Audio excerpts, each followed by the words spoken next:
editor. This is the stuff that we can cut off, but Yeah. hi. So my name is Amy Magyar. I am the owner of FromWithin Coaching. And today I figured it's a perfect chance for me to connect with our coaches and just ask some questions. So the coach that we have today is Coach LJ. And thank you so much for joining me. We're going to keep this kind of short, but LJ, I've been dying to ask you, in our time as coaches, I don't think I've ever asked you, but how did coaching find you as a career? Because that's often the way it happens. Yeah. Well, thank you very much, Amy, for doing this. I'm LJ, and it's an interesting question.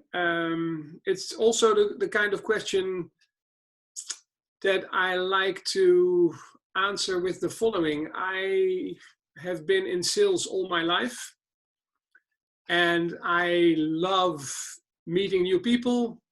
And the way I started my sales process was never about the product or the service or whatever I sold. Yeah. It was also always about who are you and how are you doing? To make the connection first, and then maybe there would be a fit and we would continue. And I also was very much like, if it doesn't fit, I don't do it. Whatever billion contract I could get, don't do it, because there will be a disaster at the end. Yeah.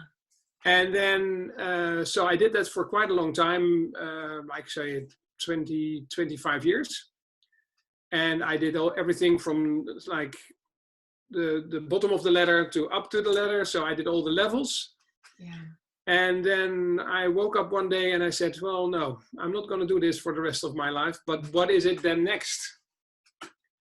And that took me 2 years of a lot of navel staring, sitting on top of mountains, personal development courses. Well, the whole shebang, so to say, what's out there, what was possible for me to follow or to do. Right. And then suddenly I woke up one day in the middle of this process, and I thought to myself, I would like to become a coach. And I didn't know what it was, but it was some sort of aha moment. And then I talked to a lot of people who were either in the same process or were coaches already. Yes. Yeah. Because that was like 15, 16 years ago.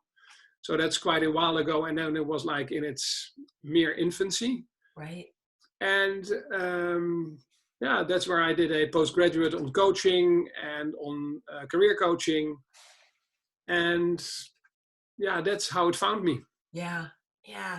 I'm sure, like so many coaches, you've probably always been a coach. It's just, so when you were in sales, even though you were selling, you're probably coaching the customer, you're probably coaching your peers, coaching up, like you just sort of tend to coach.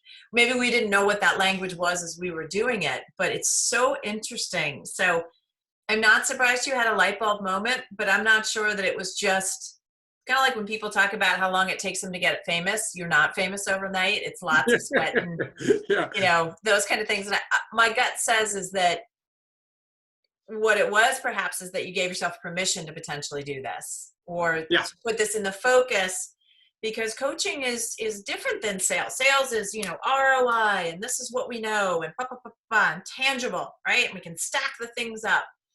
And coaching is a little sort of maybe considered softer. And yet if that person isn't aligned, it doesn't matter what happens to the sales. Like the sales aren't going to happen. Yeah. But that's exactly what it is. Both processes starts with the connection. Yeah. Yeah. And the connection is by asking questions. Sure. Who are you at the other end?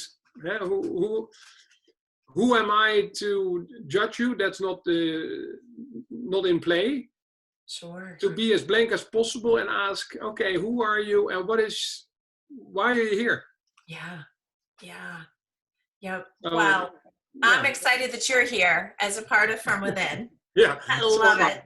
I love having it and love having you. They're going to have a chance to check you out on our website and get a little bit, more about you. We'll be doing some longer videos to Yeah. get a sense, but if there was sort of a random thought, if there was a one word that you would want people to remember about you as a coach, could be a feeling, could be adjective, noun, verb, whatever it is, but like, what's one word that feels really right when you think of yourself as a coach? The jester. Tell me about that, because you're no clown. No. The jester is, for me, is not a clown. It's like the guy next to the king. Yeah. Who advises him on all kinds of, well, not advises him, but talks when he's asked to.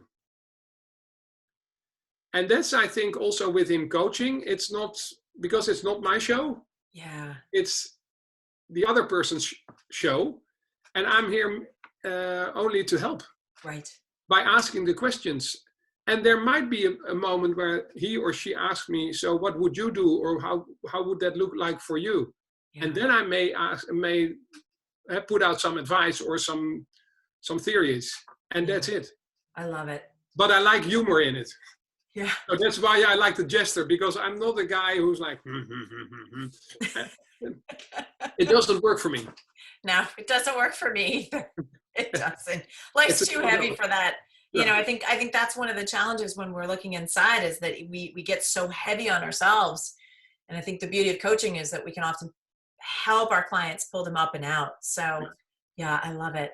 All right. With that being said, Coach LJ, we will see you online. And I know that you offer exploratory sessions to folks to get a sense of what it might be like to work with you and with them, and sort of see if there's a connection there. So check out LJ on his webpage. Bye, LJ. Good to see you. Bye, Amy.